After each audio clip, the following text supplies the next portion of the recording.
आई मला शिकायचंय. या बालनाट्यामध्ये अभिनय करणाऱ्या विद्यार्थी कलावंतांचा पात्र परिचय.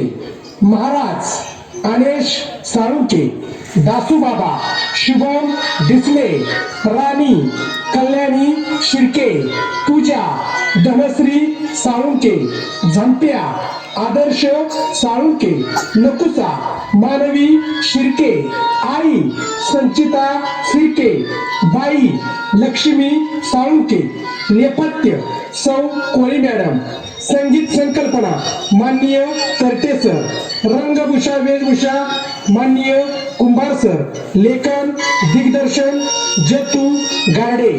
कृपया शांत राहा, शांतता राखा. आपण पाहत आहात एक ओरिजिनल बालनाट्य. आई मला शिकायचंय, आई मला शिकायचंय.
मला आवडते शाळा. म्हणजे मला शाळा आवडते ती काही नाही. अगं आम्ही शिकलो नाही म्हणून आमच्या आणले का पोरीच्या जाती स्वयंपाक पाणी शिकावं. मला शिकायचंय. तर का तर मोठी शिकून बॅरिस्टर होणार आहेस. उगाच नाही मी तुझं नाव नकोसा ठेवलं. तू तर माझ्या घरात धोंडा आहेस धोंडा. तर रे जंबे दूध पी. आई मला पण भूक लागली, दे ना दूध. तुला दूध पिणार नाही, दूध पिऊन काय कुस्ती खायची का पैलवान व्हायचं. माझा जंबे कसं दूध पिऊन गुडगुडीत झालाय.